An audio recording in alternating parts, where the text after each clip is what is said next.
conversation between a university counsellor and two students, Joseph and Cara. First, you have some time to look at questions 1 to 5.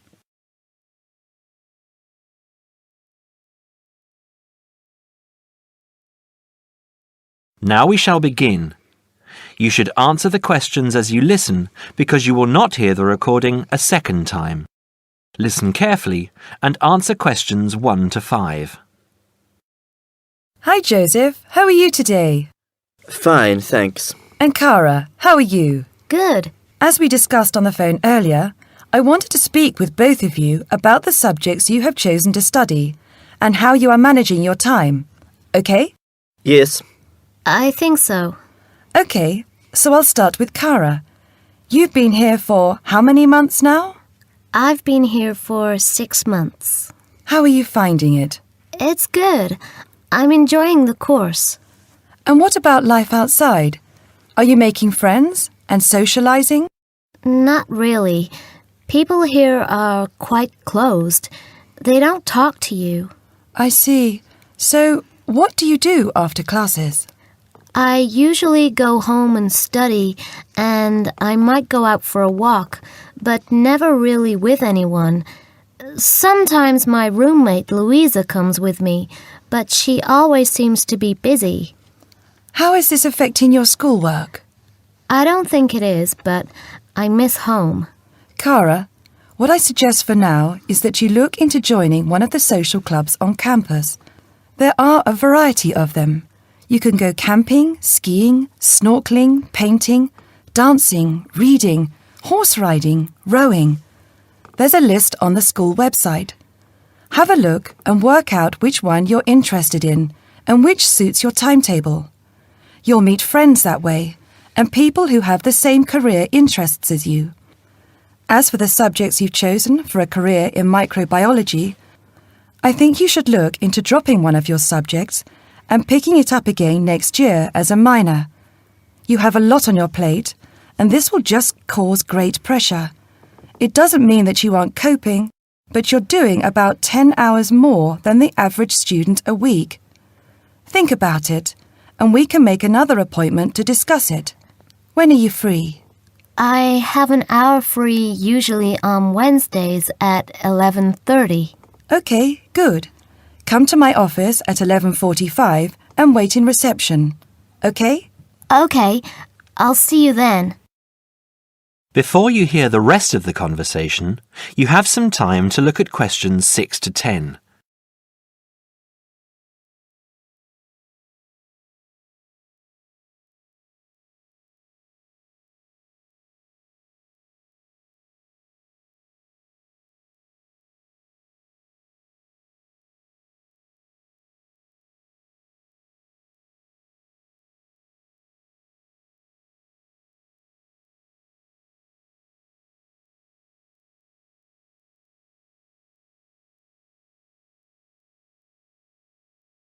Now listen and answer questions 6 to 10. Joseph, how are you finding the university? I love it. It's very different from home. Life here is very much focused on study and also socializing through sport. People have been very friendly and curious about my culture. So, you've managed to integrate well? I think so. I've joined the rugby team, something I'd never thought I'd be interested in. And how are your studies going? I think I am doing well. I have a few assignments that need some work, but overall, I'm coping. That's good. I'm happy that you're enjoying the university, but remember, don't let your schoolwork get too far behind, because it will pile up, and before you know it, you will be late handing in work. You know that there's a penalty for handing in work late? No, I didn't. You would have been told at the start of the course, during orientation. I don't remember. You need to remember these things. They are very important. You might be an excellent student, but if you consistently hand in work late, you'll be penalised and you might end up losing your degree over it. That's a lot of years of work, okay? Yes, I'll remember that. And also remember that you have to attend 90% of your classes. So far, you have missed 5 tutorials. Be careful here. These could also cost you your degree. Is there any particular reason you missed these classes? I'd been training for our rugby match the night before and, well, we went out afterwards and I slept past my alarm clock. Joseph, I know this culture must be very different from where you come from, but please try and be a little more conservative with your time. I think maybe you should spend more time on your studies and less time on socialising. The subjects you've chosen are intensive. I want you to spend 3 hours a night studying before you decide to do anything else. I'll make an appointment to see you in a month and we can assess your progress. I'll give you my business card. All my contact details are there. Call me in 3 weeks to organise another meeting. Do you have any questions for me? No, none. OK, I'll see you in a month. That is the end of part 1. You now have half a minute to check your answers.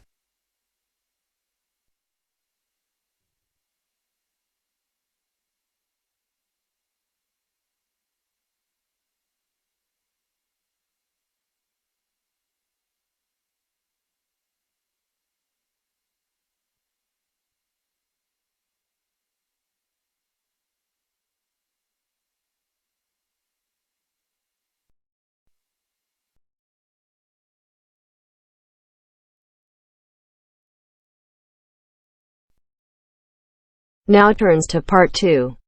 Part 2. You are going to hear a tutor talking to a group of philosophy students. First, look at questions 11 to 13.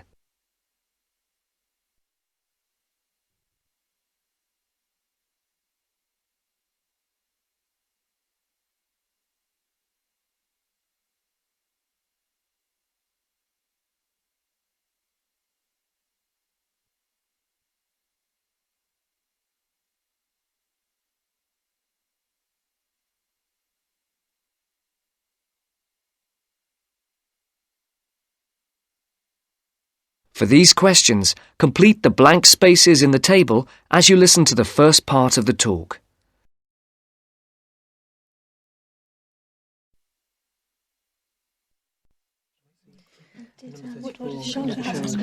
Good morning, everyone. Good morning. My name is Dr. Russell, and I am your tutor for philosophy this year. I think we're all here. Let's see, 5, 6, 7. Yes, that's everyone.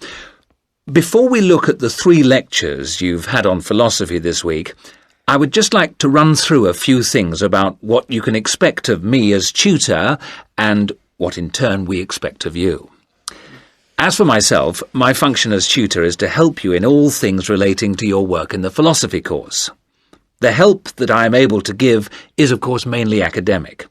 For personal matters, I can refer you to other support services in the university, ranging from counselling to welfare. One thing that I would point out is that if you feel that you need to talk to someone, no matter how insignificant it is, don't leave it. Oh, and the last thing is, if you do need to make an appointment, the times are listed on the door of my room. You just write your name in a time slot. But I would point out that the appointment slots get booked up quite quickly. If it's urgent, catching me between sessions is the best idea. That way we can sort something out quickly. No questions? Before the talk continues, look at questions 14 to 20.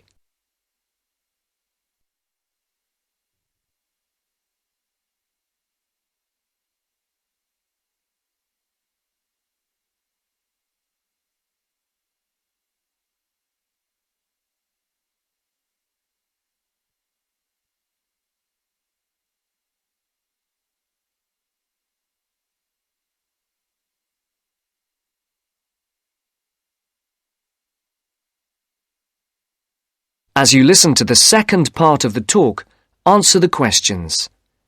For questions 14 to 19, circle the correct letter, A, B, or C.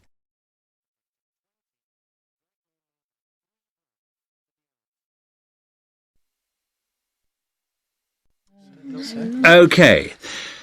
As regards you as students, the tutorials are voluntary. You're not obliged to attend, but you are encouraged to do so. Last year, for the first time, a register was kept of students attending lectures, and this year tutors are being asked to keep a register of tutorial attendance. This is not a formal register, and not all tutors will be doing it, but in the philosophy department, all of us have chosen to keep registers.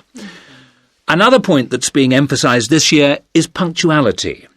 When we did exit questionnaires, we found that people arriving late for tutorials and lectures was the single most annoying thing for the majority of students. I would therefore ask you to try to be on time for the tutorials, and for all your other classes for that matter. As regards the tutorials themselves, we will have a review of the philosophy lectures of the week before, with the discussion being led by one of you each week. There is, of course, some planning involved, but you should rely primarily on the notes you made at the lectures. This will not take up the whole of the 90 minutes allocated to the tutorial. For the rest of the time, we will look at a particular philosopher, period or concept for which you will be expected to do some preparation each week. This will range from reading about a particular individual or concept to preparing a brief outline on a subject of your choice. How much you put into this depends on you, but we're not expecting in-depth analysis at this stage. Are there any questions so far? I'd just like to ask whether the work we do in the tutorials counts towards our continuous assessment, and if so, how much? I was just coming on to that point. All the work you do in the way of essays and project work that is graded counts towards your continuous assessment grades. The mini presentations and lecture discussions will not be graded, but obviously, as time goes on, these activities will, I hope, have an impact on your work, and hence your scores. Does that answer your question? Basically, yes. But what about... That is the end of part 2. You now have half a minute to check your answers.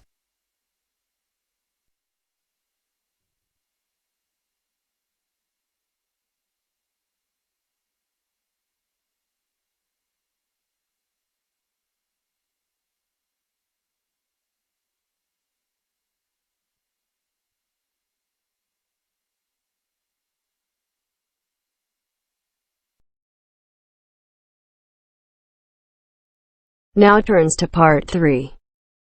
Part 3. You will hear a tutor and some students discussing choosing courses at a college.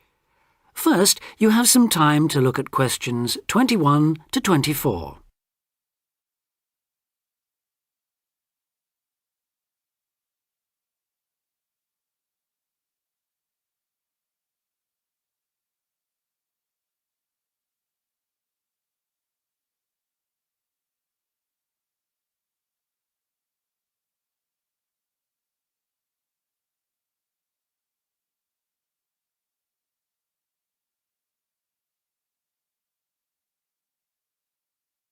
Now listen carefully and answer questions 21 to 24.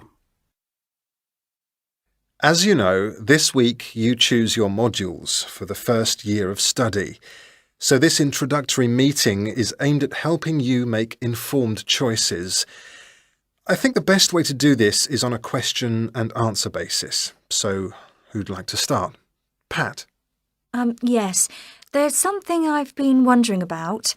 Will my choice affect my career opportunities? Well, for most students, the choice of Level 1 modules won't be crucial in terms of a later career. In fact, many graduate-level jobs will accept graduates from a range of degree courses. Employers will often be at least as interested in how well a student has performed academically and how the whole experience of university has developed the student as a person, as in the detail of the course options chosen. Selecting modules that will interest you and in which you think you will be particularly successful is therefore also likely to make good sense in career terms. On certain degree courses, though, module choice can be important. This applies mainly to vocational courses, where the degree confers an accredited professional training, as well as university education. Usually the modules students are required to take will include all those needed to meet those professional requirements. Your academic department, in this case Chemical and Process Engineering, and the university's career service will be able to advise you, and will be pleased to help you sort out anything you're not certain about. Right. Before you hear the rest of the discussion, you have some time to look at questions 25 to 30.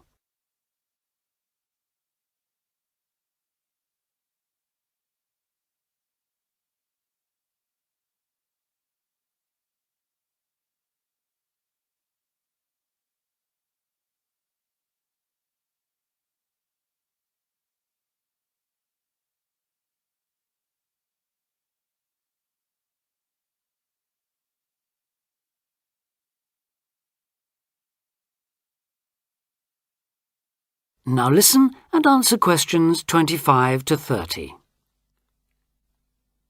I'd like to ask a few things about the Applied Chemical Engineering module. Fine. What would you like to know? Well, apart from the work on practical engineering, what other topics are covered? Some that might surprise you. One that students always seem to like includes interviewing techniques, presentation skills, and producing written reports. They sound interesting. How are they taught?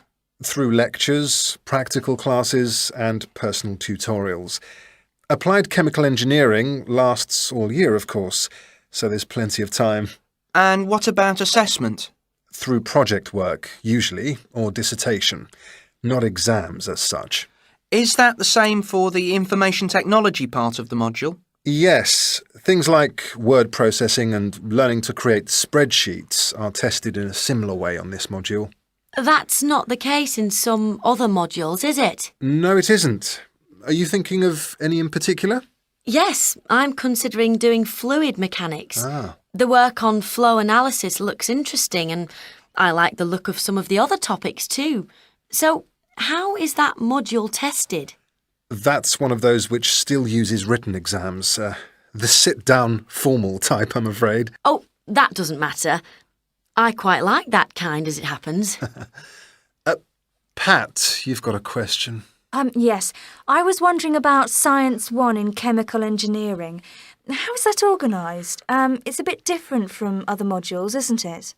Yes, it aims to give the necessary basis of physics and biology for those students who haven't studied the relevant subjects at A-level or equivalent. In practice, it means that students who have already studied physics are excused the physics lectures, while those who've done biology are exempt from attending the biology lectures. In the second part of the module, you're assessed on your project work in one of those subjects. And does the teaching approach differ too? Yes, particularly in one respect. You're encouraged to learn by working out the solutions to problems for yourself. I like the sound of that. OK. Anything else? Yes, I believe it's possible to do a modern language as part of the course. Can you tell me a bit about the Spanish 1A module? Certainly. The main emphasis in 1A is on understanding and speaking, but students also learn to carry out some straightforward reading and writing tasks. Basic aspects of grammar are also introduced and practiced. The module comprises 36 hours of class contact, mainly in tutorial groups of 16 to 20, and students are expected to do approximately 64 hours of private study. It sounds interesting. I did some Spanish at the Cervantes Institute last year. Passed an exam, in fact. Ah, I'm afraid that means you can't do 1A. Oh. The regulations say this module may not be taken by students with a qualification in Spanish, though you could do 1B. That is the end of part 3. You now have half a minute to check your answers.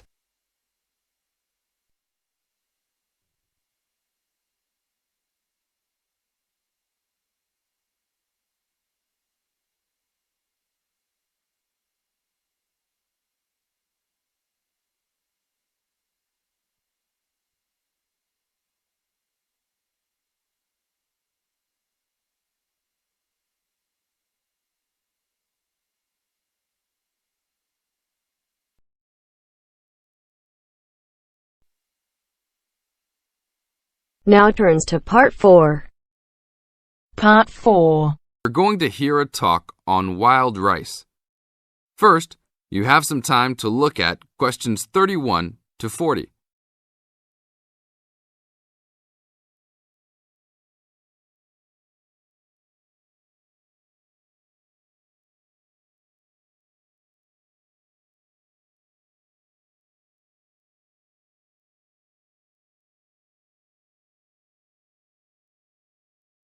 Now listen to the tape and answer the questions. Good morning. Today we'd like to talk about wild rice. Contrary to what many people believe, wild rice is not rice at all, but a grass. Much of it sold in the world today is not even wild, but rather cultivated varieties that do not occur naturally. Wild rice is really an annual aquatic seed found mostly in the upper freshwater lakes of Canada, Michigan, Wisconsin, and Minnesota in North America. Indians gathered wild rice before any explorers set foot on the North American continent. Early explorers were greatly impressed with the strength and hardiness of the woodland Indians, and attributed their vitality to their ample servings of wild rice.